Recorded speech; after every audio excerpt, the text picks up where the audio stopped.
Hello everyone, welcome to Y exam B. दोस्तों, I exam B के इस YouTube channel पर आप सबका स्वागत है। तो गाइज, जैसा कि आज IBPS PO मेंस का एग्जाम था 22 जैन को, तो उसका एग्जाम एनालिसिस हम करेंगे। आपने काफ़ी एग्जाम एनालिसिस देख भी लिए होंगे सुबह से, लेकिन इसमें हम एग्जाम एनालिसिस कुछ अलग तरीके से करेंगे। मतलब अगर आप कनेक्ट कर पाए, अगर आपने वाकई में ही एग्जाम दिया है और आप कनेक्ट कर पाए कि किस तरह के क्वेश्चंस वाकई में पूछे गए थे, तो आप यहाँ से इस सेशन से कनेक्ट कर सकते हैं, क्योंकि यहाँ पर आपको एग्जैक्ट क्वेश्चन वही बताए जाएंगे जो आपके एग्जाम में थे, राइट। और इसके अलावा अगर आपको कुछ क्वेश्चन याद आते हैं, आपको कुछ लगता है कि इसी क्वेश्चन का आंसर पूछना है अगर आपको, तो भी आप कमेंट सेक्शन में लिख सकते हैं, क्वेश्चन का आंसर भी आपको मिल जाएगा, राइट। स्टार्ट करते हैं। सबसे पहले पहले स्टार्ट करेंगे रीजनिंग से। देखिए, रीजनिंग में किस तरह की चीजें पूछी गई, तो जैसा कि मेंस का लेवल था तो एग्जैक्टली बिल्कुल लेवल को मैच करता हुआ था, यानी कि मॉडरेट टू डिफिकल्ट रीजनिंग पूछी गई है इसमें, मॉडरेट टू डिफिकल्ट, राइट। इसमें भी अगर हम देखें तो क्या क्या चीजें पूछी गई, देखिए क्वेश्चन था इनपुट आउटपुट का क्वेश्चन था, जिसमें कि ग्राफिक, मतलब जो डिजिट्स थे, जो नंबर्स थे, +1 हो रहा था, और लेफ्ट टू राइट वो अरेंज कर रहे थे शिफ्टिंग के साथ। लेफ्ट टू राइट वो अरेंज कर रहे थे शिफ्टिंग के साथ, और जो हाईएस्ट नंबर था वो पहले अरेंज हो रहा था। उसके अलावा एक वर्ड था, और वर्ड का आपको अगर लॉजिक याद आए तो मुझे बताइएगा जरूर इस वीडियो के कमेंट सेक्शन में, ठीक है। नंबर में जैसे 11 था, उसको प्लस करके 12 कर रहे थे, 1 करके प्लस, और उसको फिर अरेंज कर रहे थे लेफ्ट टू राइट, है ना। वर्ड्स में ग्राफिक्स इस तरह से कुछ करके वर्ड्स थे, ठीक है। तो ये इनपुट आउटपुट था, इससे 5 क्वेश्चन बेस्ड थे इस पर, राइट। सेकेंडली अगर बात करें तो इसमें कोडेड सिलॉजिज्म देखने को मिला, 2 क्वेश्चन। कोडेड सिलॉजिज्म यानी कि जैसे बात करें सिंपल सिलॉजिज्म देखने को मिलता है, वो नहीं मिला, रिवर्स भी नहीं मिला, कोडेड मिला। कोडेड में कैसे, जैसे कोडेड में भी रिवर्स था, जैसे मान लीजिए ये था B@C, इट मीन्स क्या था कि C only a few CRB, इस तरह के 3 उन्होंने कोड दिए थे, और तीनों कोड का अलग अलग मीनिंग था। उसके अलावा उन्होंने फिर बाद में स्टेटमेंट्स दिए और कॉन्क्लूजन दिए थे, बेसिस पर वो आपको बताने थे। तो 2 क्वेश्चन आपको इसके मिले, 5 क्वेश्चन इसके मिले, 2 क्वेश्चन मिले आपको। इसके अलावा देखिए इनइक्वालिटी देखने को मिली, वो भी कोडेड थी, लेकिन उसमें डायरेक्ट क्वेश्चन ना पूछ के उसमें एक स्टेटमेंट दी, स्टेटमेंट्स उन्होंने ऑप्शंस में दी थी, जो स्टेटमेंट थी वो ऑप्शंस में थी। इसके भी आपको 2 क्वेश्चन देखने को वहां पर मिले, राइट। इसके अलावा डायरेक्शन के क्वेश्चन था, दो क्वेश्चन डायरेक्शन के थे, लेकिन ये भी कोडेड था, ठीक है। कोडेड डायरेक्शन 2 क्वेश्चन देखने को मिले आपको। इसके अलावा गाइस पजल मिली आपको, पजल में, और सिटिंग अरेंजमेंट।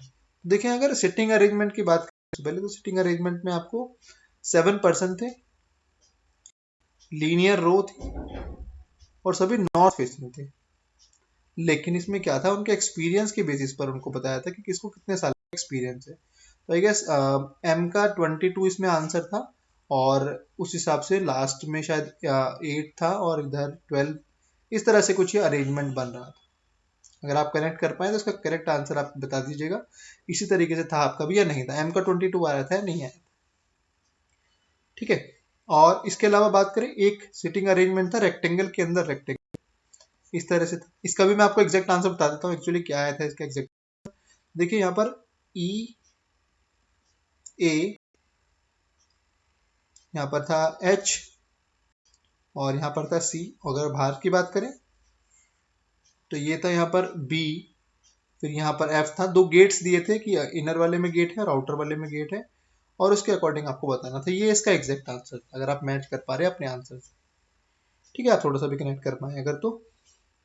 इसके अलावा पजल थी, पजल में 16% दिए थे, फ्लोर पे 2 फ्लैट्स थे, और उसमें से कुछ जो वोवल थी वो फीमेल थी, और जो कॉन्सोनेंट थे वो मेल थे ना। और उसमें जो भी वोवल थी, जो भी मेल थी, एक जो भी मतलब कपल था, वो एक साथ एक फ्लैट में रहते थे। अगर किसी का कपल नहीं है तो वो अपने यंगर ब्रदर के साथ रहता था, और उनकी एज जो दी थी वो एल्डर ब्रदर की उन्होंने एज दी थी। इस तरह का काफी कॉम्प्लिकेटेड करके उन्होंने क्वेश्चन बनाया, राइट। इसके अलावा देखिए, जो नई चीज देखने को मिली, इस बार न्यू चीज देखने को मिली, वो ये थी कि एक पजल मान लीजिए, अरेंजमेंट मान लीजिए, इसके 2 क्वेश्चंस थे। ये आपको क्या करना था, इंग्लिश का एक मीनिंगफुल वर्ड फॉर्म करना था, मीनिंगफुल वर्ड, और उस वर्ड को फॉर्म करने के लिए पजल की बेस में दिया होता, कि मतलब कि जैसे P है तो P लेटर जो है that will be third from the right, इस तरह ऐसे करके एस इज अ नेबर या एस के उसके बीच में कोई भी नहीं है, इस तरह से उन्होंने फिर बाद में 3 कंडीशंस दी थी कि किस कंडीशन को यूज करके एक मीनिंगफुल वर्ड बनाया जा सकता है। ठीक है, मीनिंगफुल वर्ड अगर आपका आया तो आप बताइएगा, शायद प्रेज आया था, ऐसे कुछ वर्ड आया था। ठीक है, आप बताइएगा कि क्या वर्ड आया था अगर आपने वो सॉल्व किया है तो। ठीक है, तो ये कंप्लीट था एक तरीके की बिल्डिंग वाली पजल थी, बिल्डिंग और स्ट्रीट करके। अगर आपने उसका आंसर किया तो आप बताइएगा, बिल्डिंग प्लस स्ट्रीट करके। ठीक है, तो ये कंप्लीट था रीजनिंग का एक तरीके से एनालिसिस। अगर आपने इसमें 15 क्वेश्चंस तक कर लिए हैं गाइस, बना लिए हैं 15 क्वेश्चन किसी तरीके से, तो ये गुड अटेम्प्ट इसमें माना जाएगा।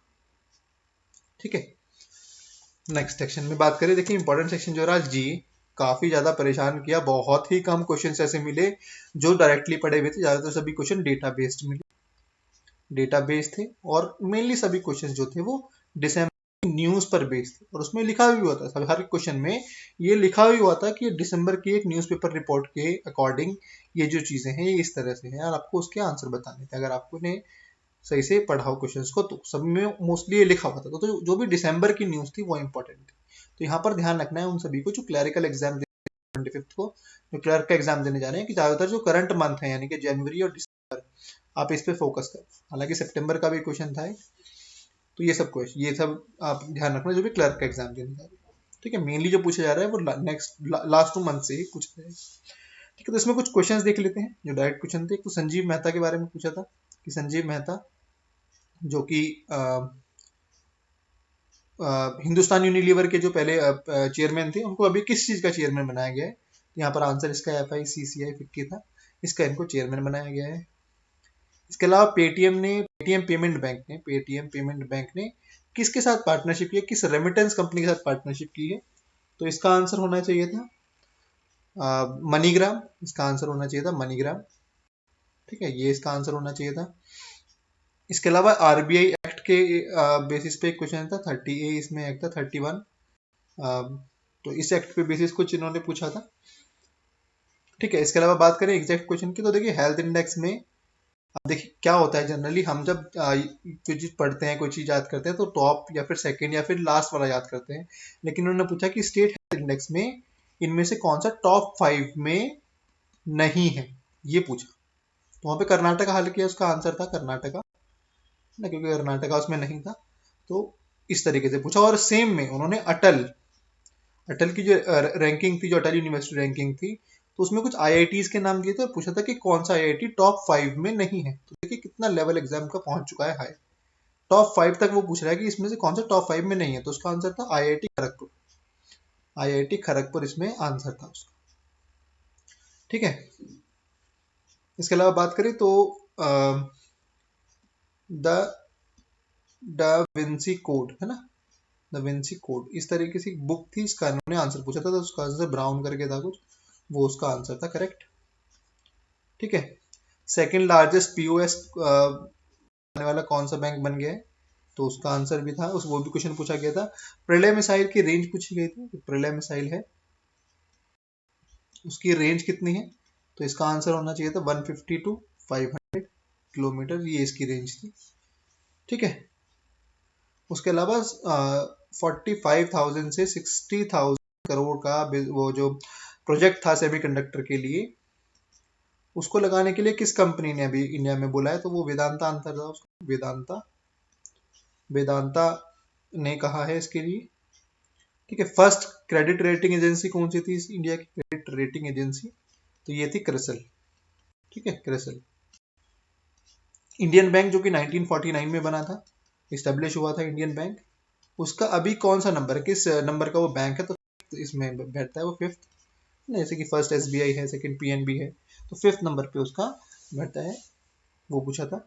उसके अलावा जो KSK महानदी डैम वाला, उसमें जो दिवालिया घोषित हो गया है वो, तो एक्चुअली में वो उसमें NPA हो गया है वो 2 बैंक से ना, तो उसमें ये पूछा था कि उसको रिकवर करने के लिए किस नीति को अपनाया जा रहा है, जैसे कि डच वो था कुछ करके ना, तो वो सब ऑप्शंस थे उसमें। तो ये क्वेश्चन एक पूछा गया था, ये सब दिसंबर के ही क्वेश्चन है। इन स्पेस के चेयरमैन अभी किसको बनाया गया है, इन स्पेस के चेयरमैन किसको बनाया गया है, ये पूछा गया। तो इसका पवन गोइंग का इसका आंसर था पवन गोइंग का, इनको बनाया गया है। ठीक है। और नमस्ते यूके करके एक प्रोजेक्ट था, नमस्ते यूके, जो कि स्टूडेंट्स जो भी यूके में पढ़ रहे हैं उसके लिए किसने नमस्ते यूके अपना एक वो निकाला है, तो इसका आंसर एसबीआई था, एसबीआई ने नमस्ते यूके निकाला है। ठीक है। लोकसभा के सेशंस कितने होते हैं, लोकसभा के सेशंस, तो बहुत इजी क्वेश्चन था ये तो। ठीक है। एडीबी ने जो $250 मिलियन दिए हैं वो किस लिए दिए हैं इंडिया को, $250 मिलियन जो दिए हैं वो किस लिए दिए हैं। ठीक है, ये पूछा था। और प्रोजेक्ट करोड़, प्रोजेक्ट में कितने घरों को अभी इलेक्ट्रिसिटी देनी, वो सॉरी बल्ब देने हैं, एलईडी बल्ब देने हैं प्रोजेक्ट करोड़ में, तो ये पूछा था एक क्वेश्चन। एक ये था कि 2031 तक इंडिया की जो रिन्यूएबल एनर्जी है 6780 से बढ़ा के जो करनी है, उसका 6780 वाला ही आंसर था, 6790 सॉरी, ये आंसर था कि इससे कितने से बढ़ाकर उतनी करनी है, तो ये 6790 इसका आंसर था। 6780 था या 90 था। बीएच सीरीज में फर्स्ट जो डिजिट्स होते हैं, फर्स्ट जो कैरेक्टर्स होते हैं, वो किसको रिप्रेजेंट करते हैं, तो वो ये रिप्रेजेंट करते हैं ईयर को, किस ईयर में वो मैन्युफैक्चर हुई, उसका मॉडल क्या है। ठीक है। जेएनके में एडिशनल असेंबली सीट्स बढ़ाने के लिए किस जो कमेटी बनाई गई है, जेएनके में एडिशनल कमेटी, एडिशनल सीट्स के लिए जो कमेटी बनाई गई है उसके बारे में पूछा था कि उसकी जो एक्चुअली जो डायरेक्टर थी बोर्ड की, वो एडवोकेट कौन थी, वो जस्टिस, सॉरी जस्टिस किसको बनाया गया था वहां पे, हेड किसको बनाया गया था। ठीक है। ये सब क्वेश्चंस थे गाइस, तो इसमें पूछे गए थे। इसके अलावा कोई क्वेश्चन आपको याद आया तो बताना, उनका आंसर भी आपको यहाँ पर मिल जाएगा। ठीक है। हाँ, शुगर मार्केट ईयर पूछा था, शुगर मार्केट ईयर क्या होता है, शुगर मार्केट ईयर, तो ये जो रहता है ये अक्टूबर से सितंबर रहता है शुगर मार्केट ईयर, क्योंकि इसमें एक कुछ अमाउंट थे जितने टन का उन्होंने कर लिया था, तो वो पूछा गया। ठीक है। हाँ, एक तानसेन समारोह, ये काफी मतलब सिंपल क्वेश्चन से थे। तानसेन समारोह ये ग्वालियर में रहता, ग्वालियर। और इसके अलावा बीबी का मकबरा ये कहाँ पर है, ये पूछा था, बीबी का मकबरा, तो ये औरंगाबाद में है, औरंगाबाद में, तो ये पूछा गया था, औरंगाबाद में ना, ये भी पूछा गया था इसमें। तो वे किस बैंक ने एनपीसीआई के साथ किया है अभी कोलैबोरेशन, है ना, वो भी पूछा गया था। और किस ऑर्गेनाइजेशन ने गोआई बीबो हो गया, और भी जो ये है क्या नाम है, बिग बास्केट, इनके साथ कोलैबोरेशन किया, तो इसका आंसर एनपीसीआई है ना, तो ये याद रखना। ये कुछ क्वेश्चंस थे गाइस, तो इन क्वेश्चन से जो भी क्लर्क एग्जाम के लिए जा रहे हैं वो बहुत आइडिया ले सकते हैं कि किस तरह के क्वेश्चंस पूछे जा रहे हैं। और साथ ही में जो लोग पीओ का एग्जाम भी देकर आए वो चेक कर सकते हैं कि ये आंसर थे आपने जो लगाए थे नहीं थे।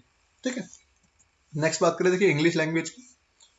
तो इंग्लिश लैंग्वेज में बात करें, आरसी था जो चाइना पे कुछ बेस्ड है रिन्यूएबल एनर्जी के लिए, कि जो एनर्जी के फील्ड में है, ऑयल टू एनर्जी जो अब ट्रांसमिशन चल रहा है, उसमें चाइना सबसे आगे निकल गया है ना, चाइना ने अच्छी परफॉर्मेंस दिखाई है, बाकी लोग कोविड की वजह से, बाकी देश कोविड की वजह से काफी पीछे रह गए। तो इस तरीके से एक आरसी था। इसके अलावा एक आरसी और था जो जनरल टॉपिक्स पर बेस्ड था। ठीक है। फेज रिप्लेसमेंट के क्वेश्चंस थे, फेज रिप्लेसमेंट, और ये पूरा पैराग्राफ बेस्ड था, पूरा पैराग्राफ बेस्ड, अच्छा खासा क्वेश्चन थे और आराम से हो जा रहा था, इतना कोई हार्ड भी नहीं था। और हाँ, जीए में अगर बात करें, देखिए अटेम्प्ट्स की तो बहुत ही कम भी अटेम्प्ट रहे हैं, तो आपने अगर 10 भी अटेम्प्ट्स कर लिए हैं इसमें एक्यूरेसी से, तो वो ठीक रहेगा, कोई ज़्यादा परेशान होने वाली बात नहीं। ठीक है। फेज रिप्लेसमेंट पैराग्राफ बेस्ड था। इसके अलावा कुछ क्वेश्चन आंसर, कुछ पैराग्राफ दिया था, उसके नीचे 3 क्वेश्चन आंसर पूछे थे, बताना था कि किन क्वेश्चन के आंसर इससे करे जा सकते, उस जो डेटा दिया था उसका आंसर किन उसकी हेल्प से किन क्वेश्चंस का आंसर किया जा सकता है, ओनली वन एंड टू, इस तरीके से 3 ऑप्शन थे वो बताने। ठीक है। वर्ड स्वैप था, वर्ड स्वैप ये डबल में था, डबल में, डबल में, इसका कुछ ऐसे करके कि CAP ऐसे कुछ करके बन रहा था, और लास्ट वाले का LMN, इस तरीके से कुछ इसको बन रहा था, तो इस पर कुछ क्वेश्चन बेस्ड। ठीक है। तो ये पूरा इंग्लिश लैंग्वेज का रहा। इसके अलावा बात करें देखिए क्वांट्स की, तो क्वांट में सबसे पहले नंबर सीरीज, इसमें एक ही क्वेश्चन में 2 सीरीज दी थी, ए और बी। ए में मिसिंग नंबर था, मिसिंग था उसमें P, जिसका आंसर आया 60। ठीक है। और एक था रॉन्ग नंबर, रॉन्ग नंबर में जो फर्स्ट वाला टर्म था 242 वो गलत था, उसकी जगह 250 आना चाहिए था, क्योंकि 1 4 ऐसे करके उसमें ऐड हो रहे थे स्क्वायर नंबर्स, 242 उसमें गलत था। उसके बाद इन्होंने इसके बेसिस पे एक क्वेश्चन तो इन्होंने दे दिया था क्वेश्चन नंबर फर्स्ट इस पे ये दिया था कि 2y, इसकी वैल्यू थी इन्होंने y दी थी, है ना, तो 2y प्लस 1 बताना था। तो y की वैल्यू ये थी, तो इसका 484 आंसर, 483 ऐसे कुछ आंसर आया था इसका, 485, हाँ ये इसका आंसर आया था। और बी वाले में इन्होंने पूछा था कि ये जो p है इसका नियरेस्ट इसका प्राइम नंबर लेना था, तो 59 और 61 दोनों बैठ रहे थे, और उसके हिसाब से दो दो प्लस करके एक सीरीज बनानी थी, तो 61 इस तरीके से करके। तो फिफ्थ एलिमेंट कौन कौन सा हो सकता है, तो फिफ्थ एलिमेंट में एक तो आया था 65, एक आया था 69, तो दोनों उसके आंसर ए और सी, ये हमें आंसर मार्क करने थे वहां पे, ठीक है। एक क्वाड्रेटिक इक्वेशन पे था, क्वाड्रेटिक पे, लेकिन क्वाड्रेटिक से रूट निकाल के इक्वेशन, किसी इक्वेशन में सेम रूट्स यूज हो रहे हैं, एक क्वेश्चन ऐसा था, ठीक है। इसके अलावा देखिए डी आई थी, डी आई में बात करें, देखिए एक तो बॉयज और गर्ल्स को लेकर, स्कूल को लेकर ऐसा कुछ डी आई, ठीक है। ये इसमें पाई, ठीक है, दो पाई चार्ट थे, एक में नंबर ऑफ बॉयज दिए थे, एक में टोटल नंबर ऑफ स्टूडेंट्स दिए थे। एक वॉल्यूम और सिलेंडर बेस्ड था, वॉल्यूम ऑफ सिलेंडर, और इसमें साथ ही में टाइम एंड वर्क, यानी कि पाइप एंड सिस्टम मिल गई, पाइप एंड सिस्टम को इन्होंने ऐड कर दिया था इसमें, ठीक है। तो ये क्वेश्चन हो गया था। इसके अलावा अरिथमेटिक था, अरिथमेटिक में पार्टनरशिप बेस्ड क्वेश्चन था। उसके अलावा केस लिए डी आई थी पार्टनरशिप बेस्ड, केस लिए डी आई थी पार्टनरशिप बेस्ड, ठीक है, केस लिए डी आई थी, राइट। और एक मार्केट वैल्यू और शेयर, मार्केट वैल्यू उसके लाइबिलिटीज घटा के, जो भी एक्सपेंसेस थे वो घटा के, मार्केट वैल्यू प्लस शेयर पे एक डी आई थी। तो ये भी थोड़ा मतलब डुएबल हो रहा था ये क्वेश्चन जो था, ये वाला भी, और ये बॉयज एंड गर्ल्स वाला भी थोड़ा डुएबल था, ये नंबर सीरीज वाला भी डुएबल था। तो अगर इनको जोड़े तो आपने 12 to 15 अगर क्वांट्स में अटेम्प्ट कर लिया, काफी अच्छा अटेम्प्ट माना जाएगा आपका, ठीक है। इंग्लिश में भी बात करें आपने अगर, क्योंकि इंग्लिश थोड़ा सा इजी की तरफ ही जा रहा था, तो 15 to 20 अगर आपने अच्छे से अटेम्प्ट कर लिए हैं तो ये भी अच्छा आपका अटेम्प्ट रहेगा, ठीक है। बात करें डिस्क्रिप्टिव की, तो ऐसे की अगर बात करें तो फर्स्ट ऐसे जो सभी ने मोस्टली ज्यादातर किया है सबने, वो था मॉडर्न टेक्नोलॉजी का, modern technology makes life convenient, makes life convenient, ये इस तरह से करके इन्होंने स्टेटमेंट दी थी, इसको इलेबोरेट करना था, इसको इलेबोरेट करना था। सेकंड जो था वो था ऑयल प्राइसेस को लेकर, और जो थर्ड था वो था एडवर्टीजमेंट को लेकर, ठीक है। ये इस तरह से डिस्क्रिप्टिव के थे।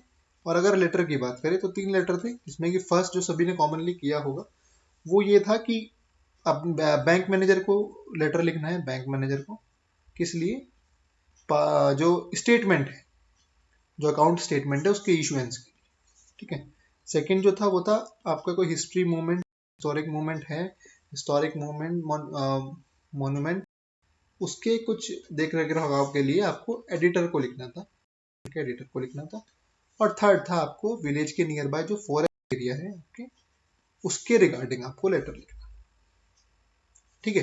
तो ये इसका पूरा था। इसमें कुछ बच्चों को कंफ्यूजन हो रहा है कि आप क्वेश्चन नंबर नहीं लिख कर आए, तो कोई फर्क नहीं पड़ता गाइस, लास्ट टाइम भी देखा गया वो मार्क्स अलॉट कर देते, मार्क्स आराम से अलॉट कर देते अगर आपने क्वेश्चन नंबर नहीं लिखा है वहाँ पे, तो कोई ऐसा परेशान होने वाली इसमें बात नहीं है। तो गाइस ये ओवरऑल एनालिसिस था। अगर आपको भी कुछ क्वेश्चंस याद आते हैं आप इसमें शेयर कर सकते हैं, definitely I will try to answer those questions, right. बाद में बताइएगा कमेंट सेक्शन में कि हाँ क्या यही एनालिसिस था, कि यही एग्जाम आया था, क्योंकि काफी मैं देख रहा हूँ कि बहुत मिसगाइड कर रहे हैं, लेकिन एग्जैक्ट एनालिसिस ये है जो मैंने आपको इसमें दिया है, ठीक है। तो ज़्यादा परेशान होने की जरूरत नहीं है। अगर आप अटेम्प्ट की बात करें तो अगर आप 80 तक करके आए, 70 to 80 इवन करके आए हैं, तो बहुत ही अच्छा अटेम्प्ट है, गुड अटेम्प्ट है। ये में ज़्यादा परेशान होने की जरूरत नहीं है, जीए टफ है और वो सभी के लिए टफ है, जैसे कि और एग्जाम्स में भी देखा गया है कि ज़्यादा हाई कट ऑफ नहीं जाएगा, आराम से क्लियर हो जाएगा, राइट। मिलते हैं गाइस अब नेक्स्ट वीडियो में, till then all the best, keep learning.